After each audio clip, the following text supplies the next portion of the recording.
Hello, hello, ẹ̀yin èèyàn mi. Ó lágbára o, ga pọ̀. Wọ́n ní Queen Naomi nínú ọlá ńlá ẹ̀, nínú agbára Kristi Jésù, tọ́lọ̀ ń ṣí agbára ẹ̀jẹ̀ Jésù bò. Wọ́n ló ti láǹdì sáàfin. Gidigba.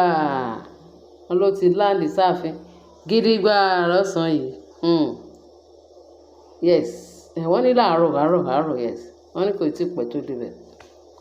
Ẹtì wọ́n ní lọ́wọ́ àárọ̀ yẹn ṣá. Àárọ̀ sọ̀sán lórí Naomi ti dé sáàfin. Wọ́n ní ṣe ló chọ́ọ̀kì wọn. Ó yà wọ́n lẹ́nu àwọn ọ̀tá ní kí lélẹ̀. Naomi mà ti dé. Àbí Naomi kọ̀. Naomi ti dé àbí Naomi kọ̀. Bẹ́ẹ̀ ni bọ́n ṣe ń bi ni nìyẹn. Ó lóun ti dé o. Ẹ wo òun kẹ tó òun wo. Òun náà ni wọ́n fẹ́ lọ, Ọlọ́run ní fẹ́ lòmíì ṣe òun. Bẹ́ẹ̀ ni pé òun ti dé. Dídé tóun dé yìí, òun ti dé sí Jésù Kristi lọ́rùn. Òun ti dé sí Ọlọ́run ọba ìyè lọ́rùn. Òun àtàwọn ọmọ ogun látòde ọ̀run wa náà jọ wá. Yes, torí pé olódodo a máa ní àyà bíi ti kìnìún. Bẹ́ẹ̀ ni o. Naomi tó ń mọ̀ ti tẹ́lẹ̀. Wọ́n rò pé Naomi yẹn kọ́ nísìnyí o. Ẹ mọ̀ pé ọ̀rọ̀ ọmọdé ò lè mẹ́kọ́ jẹ kó má yí lọ́wọ́. Bẹ́ẹ̀ ni Naomi ti dé gidigba. Ó ní òun ti dé sí ilé ọkọ òun. Òun ti dé sí ilé bàbá àwọn ọmọ òun. Òun ò ní bòmíì tóun lè lọ. Ibi tọ́lọ́run dáyàn sí ibẹ̀ lèèyàn ń gbé. Ó lóun ti dé o. Wọ́n ní ó sọ pé wọ́n ní Mariam sọ pé ṣé kí ló ń jẹ́? Ṣé Naomi lélẹ̀ àbí? Ó lóun wò mí bí náà nì. Kí lèèyàn lè ṣe fún mi? Kí ni èèyàn ẹlẹ́ran ara lè ṣe sí mi? Nobody. Òun ti dé o. Ó ní wọ́n rò pé bóyá nǹkan tó gbogbo ísídẹ́ǹtì tó ṣe fún òun ní ẹnìjọ́ mẹ́ta yìí. Wọ́n rò pé òun ló máa bà òun lẹ́rù. Wọ́n ní kò jọ́. Ó ti dé sí ààfin gidi. Kò tiẹ̀ tí dé sí, kò tiẹ̀ dúró pé kí kábíyèsí dé. Ṣé àwọn pé Naomi ó ti rí ìsọ̀rọ̀, ó ti gbó o. Ó ti ní àyà bíi ti kìnìún. Ó ní kò sí nǹkan kan náà. Kò sí nǹkan tó ń bọ̀ lókè tí ilé ò gbà. Kò dẹ̀ sí gìrìgìrì àparò. Bẹ́ẹ̀ ni. Nothing. Kò sí nǹkan tí èèyàn máa ṣe. Òun ò tí bẹ̀rù. Òun ò tí Ọlọ́run nìkan lòun máa bẹ̀rù.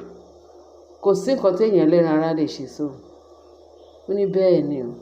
Wọ́n ní Naomi ti dé padà sáàfin. Wọ́n ní ilé tó dé yìí ó ti dé sí gbogbo agbára. Ó ti dé fún agbára Ọlọ́run. Ó ti mú agbára èṣù. Ó ti lé gbogbo wọn gbanú igbó lọ.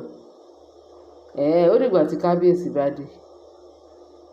Ṣé mo sọ fún wa pé ó kọ́kọ́ wá wọ̀nù Mariam lánàá? Àbí ìjẹta náà ni ó kọ́kọ́ wá wọ̀nù Mariam. Ọjọ́ kejì tí ó ti detention date tó kidnap ọmọ ẹ̀. Ó wá bá tó pariwo lé lórí. Ó ní kò ní di ìgbà tí kábíyèsí bá máa dé kóun tó sọ nǹkan tóun fẹ́ sọ. Èmi àti ẹ ò lè gbé papọ̀. Mariam ṣe bí èṣù àti àwọn èèyàn gidi ò lè jọ gbé papọ̀. Èṣù ni ẹ́. Màá make sure pé màá lé ẹ wọgbó. O ò lè dúró sí ààfin. Wọ́n ló bá lérí dáadáa pé ìwọ. So ó wá di tán sọ pé àpé Naomi ti dé o. Wọ́n ní ṣe ló dé lénìí láì inform anybody. Láì inform àtàwọn alàgbà àtàwọn elders àti àwọn òjòyè àti àwọn wọ́n ní unexpectedly ló dé. Bẹ́ẹ̀ ni ó yà wọ́n lẹ́nu. Ó máa yà wọ́n lẹ́nu. Ẹ mọ̀ pé wọ́n ní tẹ bá súnyàn kan ògiri. Nígbà tó bá máa bojú wẹ̀yìn. Nǹkan kí nǹkan tó bá rí ló máa là mọ́yàn. Torí kò tún síbi tẹ́ tún máa ti lọ tó tún fẹ́ dé. kí náà tí ṣe sí Naomi rí, kí náà ṣe kù, wọn lè rí pa, wọn lè rí kankan ṣe fún mọ́ òun àtàwọn ọmọ ẹ̀ lágbára ẹ̀jẹ̀ Jésù Kristi. Bẹ́ẹ̀ ni ó dúró lórí àpáta, ilẹ̀ mìíràn yanrìn ni. Kí lẹ fẹ́ fi agbára Ọlọ́run pè? Eléyìí ò ń ṣe, kì í ṣe tẹnu, kì í ṣe lásán, kì í ṣe pé bóyá èèyàn ń bragado. All try gbogbo possible best wọ́n fail.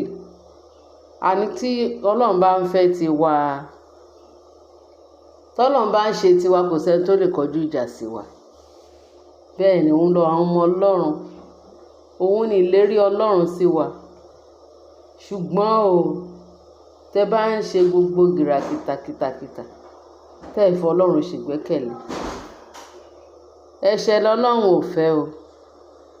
Ṣe rí òórùn tá à ń sọ pé àwọn kan rùn, wọ́n ní ò bá wùn ẹ́ kó fi gbé yíra, ò bá wùn ẹ́ kó má wẹ̀ fún odindi ọdún kan, Ọlọ́run ń gbóòórùn yẹn o.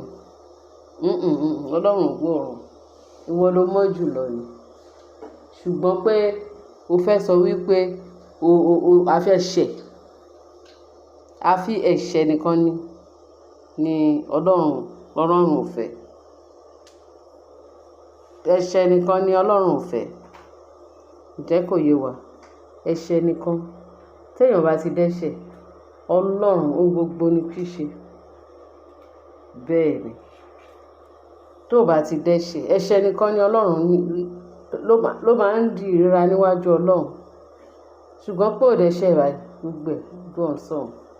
Ọlọ́run làbò wa o, òun tún ló di wa, òun lágbẹ́kẹ̀lé. Ó ní búburú kan kì í ṣubú lù wá, bẹ́ẹ̀ ni àrùn kárùn kì í sùn mọ́lé wa. Ó ní kìkì ojú wa la fi máa rí èrè àwọn èèyàn búburú, ó ní ṣùgbọ́n kì yóò sún mọ́lé wa. Bẹ́ẹ̀ ni o, a ti dúpẹ́ lọ́dọ̀ Ọlọ́run. Queen Naomi, you are welcome my dear. Omi kan ò lè mì ẹ́ o. O ti dé sí Ọlọ́run lọ́rùn, o ti dé sí Jésù Kristi lọ́rùn, o ti dé sí ẹ̀mí mímọ́ lọ́rùn.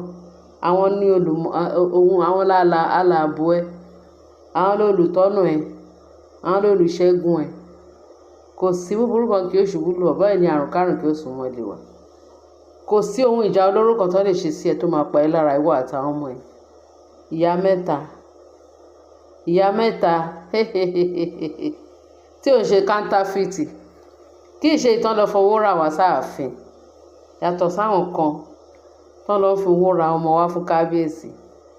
So wọ́n pé insult ni wọ́n sọ fún kábíyèsí pé kò lè ṣe kíni, pé kò lè bímọ. Ṣé kábíyèsí wá sọ fún wọn pé wọn ò lè bí, pé òun wá ọmọ àpàpàǹdodo? Kábíyèsí ti bímọ, ó ti bímọ sílẹ̀ rẹpẹtẹ kó tó rí wọn fẹ́, kó túláàsì wọn wá sí ààfin. Ó nìyẹn sí, torí ìwà wọn ni Ọlọ́run ò ní bless wọn ni. Torí pé ìwà wọn mọ ọwọ́ wọn mu, wọn á bímọ, gbogbo pátápátá ló máa bímọ kankan, bí ó ṣe ju méjì, bí ó ṣe ju ẹyẹ kankan, láti lè gba ohun ìní lọ́dọ̀ kábíyèsí. Bẹ́ẹ̀ tí wọ́n lè rí gbà, torí kì í bẹ́ẹ̀ yóò ń ṣe ibùdó wọn, kì í ṣe ibùjókòó wọn. Wọn lè rí nǹkan kan gbà lọ́wọ́ kábíyèsí torí ẹ̀ṣẹ̀ kún ọwọ́ wọn, ẹ̀jẹ̀ pọ̀ lọ́wọ́ wọn, ìkà pọ̀ lọ́wọ́ wọn. Ṣé kí náà fi Ọlọ́run pè náà? Wọ́n fi Ọlọ́run pè táàtà pé gbogbo ìtàwọn ṣe Ọlọ́run kábíyèsí máa gbà fún wọn. Kì í ṣe páàpì ìṣàgbára lọ́lọ́run fi ń bùkún yàn, ó wá láti orí ọ̀fẹ́ ni. Bíbélì wa sọ fún wa pé ó lóun ó ṣàánú fáwọn tóun yóò ṣàánú fún. Abárajọ tí Naomi ó fi rí àánú gbà lọ́tún lósì, tí ìbùkún rẹpẹtẹ, ayọ̀ rẹpẹtẹ, ìdùnnú rẹpẹtẹ ó wà fún Naomi. Ọlọ́run ṣàánú fún, Ọlọ́run kà mọ́ àwọn tóun yóò ṣàánú fún, bó ṣe kà wá náà mọ́, bó ṣe ka ẹ̀yin olólùfẹ́ wa, ẹ̀yin olólùfẹ́ Naomi, bó ṣe kà yín mọ́ àwọn tí Ọlọ́run máa ṣàánú fún. Rí ìbùkún tá à ń rí gbà lójoojúmọ́. Ẹ ṣé o, ẹ̀yin èèyàn mi, ẹ ṣe ń tẹ́tí sí wa. Ọlọ́run ti dá Naomi dáadáa. Ọ̀tá mi dágun lásán, Ọlọ́run ló yẹ ìgbẹ̀yìn o, ìgbẹ̀yìn wa á dára lójú àwọn abànìyàn jẹ́ o. Ìgbẹ̀yìn Naomi ti dà, ṣe ń ríṣẹ́. Naomi wá di ẹni tó ń dúró sáàárín tó ń bẹ̀rù bójó tó ń bẹ̀rù Ọlọ́run ní òun fún ẹlẹ́mìí ẹ̀rù kò yé bẹ̀rù Naomi wọ́n lọ lódodo máa ń láyà bíi ti kìnìún ẹ̀rí pọ́ ti sún Naomi kòǹgiri Naomi wá sí àárín méjì pálásì ààfin láti máa pàṣẹ ó máa pàṣẹ fún àwọn ọ̀tá pé ó yá bí mo ṣe fẹ́ kẹrin rẹ wípé bí mo ṣe fẹ́ kẹrin rẹ lè wọ́n máa rí Naomi wọ́n máa sá ni wọ́n ní wọ́n máa dìde lẹ́ẹ̀kan náà wọ́n ní tọ́ bá lè wá lẹ́ẹ̀kan wọ́n á ṣubú lẹ́ẹ̀méje ẹ̀ẹ̀méje náà máa fi ṣubú tọ́ máa dìde tọ́ máa ṣiṣẹ́ tọ́ wọn wá ní ìtàn wà lẹ́nu ẹ̀ sí wọn ò ní dìde mọ́ Ọlọ́run ti gbogbo agbára wọn Ọlọ́run ti paralyze bẹ́ẹ̀ ni ẹ̀yin èèyàn mi ẹ ṣe gan mo ní sáré sọ fún yín pé Naomi ti dé padà sáàfin ojú ti àwọn ẹlẹ́gàn òfo ní Sátánì àtàwọn ọmọ ogun ẹ̀ ti mú títí láyé àti láéláé lórí Naomi àtàwọn ọmọ ẹ̀ mẹ́ta àti Tádéníkáwò àti gbogbo òfo ní Sátánì mo máa mú lórí wa gbogbo ẹ̀yin tẹ́ ń gbọ́ mi ẹ ṣe gan bẹ́ẹ̀ ṣe ń tẹ́tí sí wa àdúpẹ́ bá mi share kẹ́ bá mi like kẹ́ẹ̀dẹ̀ bá mi subscribe àbọ̀ Ọlọ́run adájú lórí gbogbo wa inú wọn máa dùn kálẹ̀ ayọ̀ ní gbogbo ọ máa rí ní rógùn ìbànújẹ́ ní agbára ẹ̀jẹ̀ Jésù Kristi Olúwa wa àmín bye.